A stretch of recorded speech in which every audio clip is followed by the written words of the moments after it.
Coucou tout le monde, nous voici pour la vidéo du jour, le thème du jour étant Excalibur.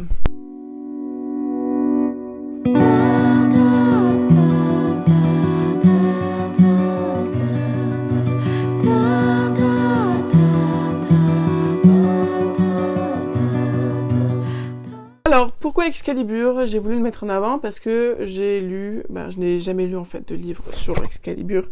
Et cette année, j'ai lu une duologie qui traitait d'Excalibur et qui m'a vraiment énormément plu. Ça a été un énorme coup de cœur. C'est une duologie et il s'agit de La Promesse d'Avalon. J'ai énormément aimé, donc nous avons Excalibur juste là. Et j'ai énormément aimé cette histoire parce que c'est un C'est un excellentissime mélange du mythe d'Excalibur, des Dames du Lac, de Camelot, et de la mythologie grecque. Et pas que grecque, mythologie en général. Parce que nous allons avoir cette jeune fille-là, bon ça fait un petit moment, donc elle s'appelle Gwen. Nous avons Gwen qui descend de la famille des Dames du Lac. Et donc du coup, de génération en génération, elles doivent protéger Excalibur. Sa mère décède, elle hérite de Excalibur. Sauf que Gwen, à un moment donné, est très très proche de la mort suite à un accident de bus. Sa mère va tout faire pour la ressusciter, donc elle va le faire.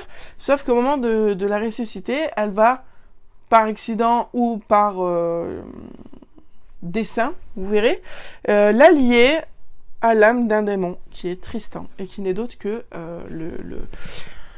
on va dire le premier soupérant au royaume des enfers, parce que il est un petit peu en dispute avec Lucifer, qui lui a piqué sa place. Et donc tous les deux, ils vont devoir cohabiter, parce que s'il arrive quelque chose à Gwen, il va arriver à Tristan, et vice versa. Donc ils ont intérêt à être ensemble et à se protéger l'un l'autre pour éviter qu'ils meurent tout simplement.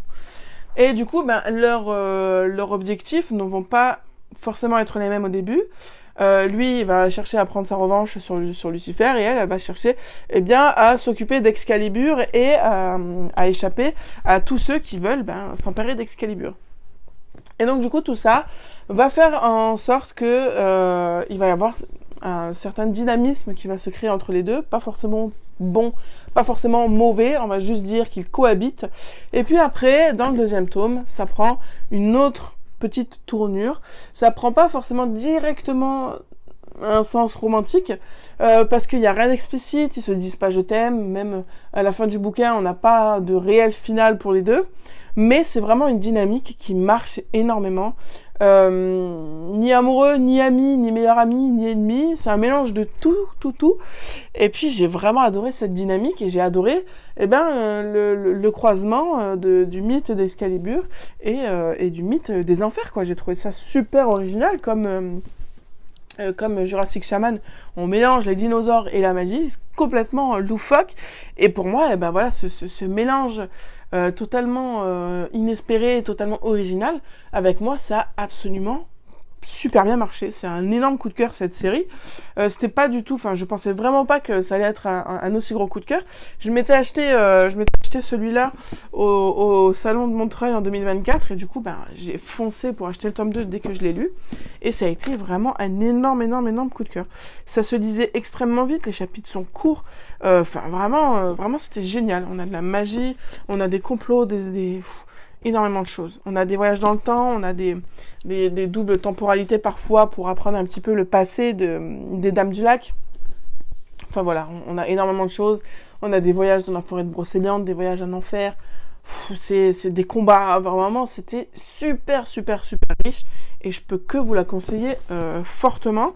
C'est écrit à la première personne du singulier, je crois. Non, c'est pas... C'est écrit à la troisième personne du singulier. Donc là aussi, c'était compliqué. Il est resté un petit moment dans ma palle avant que je le lise, parce que j'avais un peu peur de la troisième personne. Mais alors là, c'était vraiment génial, parce que du coup, on était à la fois avec Gwen, à la fois avec Tristan. C'était super bien écrit. Donc vraiment, un coup de cœur pour plein de choses. Et puis, le jaspage n'est pas dégueu aussi.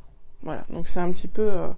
on va dire que là, elle va essayer d'apprivoiser Excalibur et que là, c'est bon, elle l'a en main, elle sait quoi faire avec, quoi. Elle s'affirme, on va dire. Donc voilà, très très belle histoire. Je vous la conseille très très fortement aussi. Si vous aimez le mythe d'Excalibur, vous serez servi dans cette fantaisie. Voilà, écoutez, j'espère que cette vidéo vous aura plu. Je vous dis, eh ben non, demain ça sera quoi? Non, demain ça sera le premier update lecture du mois de décembre. Donc je vous fais plein de gros bisous et je vous dis à très très vite pour de nouvelles vidéos sur la chaîne.